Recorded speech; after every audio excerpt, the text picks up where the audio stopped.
For over 2,000 years, the story has stayed almost exactly the same. Cleopatra, the last pharaoh of Egypt, defeated and cornered by Roman forces, chooses death over capture. She presses a venomous snake to her skin, and within moments, she's gone. It's one of the most famous deaths in ancient history, painted by countless artists, immortalized by Shakespeare, repeated in classrooms for centuries. There's just one problem. Most historians who study this period closely don't think it happened that way at all. To understand why, you have to look at what actually happened in Alexandria in August of 30 BC. Cleopatra's forces had just been crushed by Octavian, the Roman leader who would soon become Emperor Augustus. Her lover and ally, Mark Antony, had already taken his own life days earlier, believing incorrectly that Cleopatra had died first. Cleopatra herself was now Octavian's prisoner in every way but name, held in her own palace, aware that Rome planned to parade her through the streets in chains as a war trophy once she was shipped back to Rome. She had every reason to want death on her own terms. What's disputed isn't whether she died by suicide.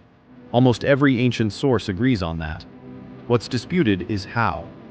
The snake story comes primarily from Roman sources, particularly the historian Plutarch, writing more than a century after Cleopatra's death, relying on second-hand accounts rather than direct testimony.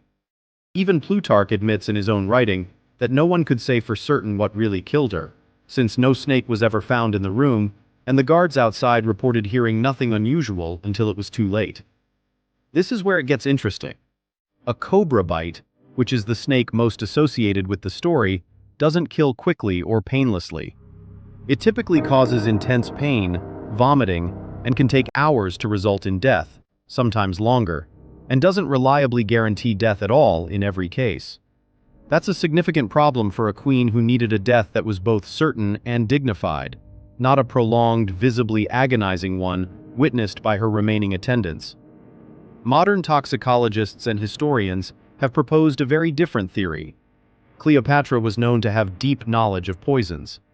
Ancient sources describe her personally testing different toxic substances on condemned prisoners, studying which combinations caused the least visible suffering.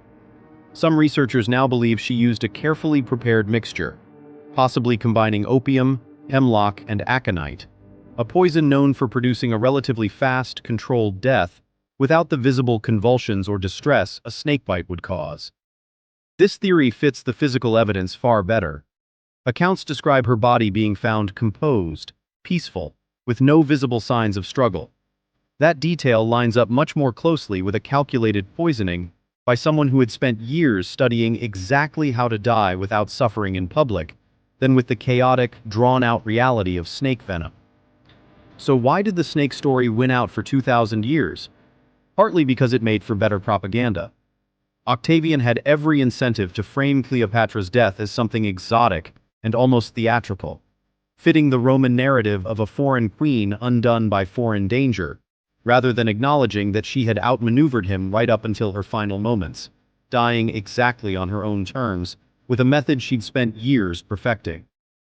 It also made for better storytelling, and Shakespeare's version, centuries later, cemented the image permanently in Western culture. We'll likely never know with total certainty which method she used. No physical evidence survives, and the closest accounts we have were written decades after her death by people who weren't in the room.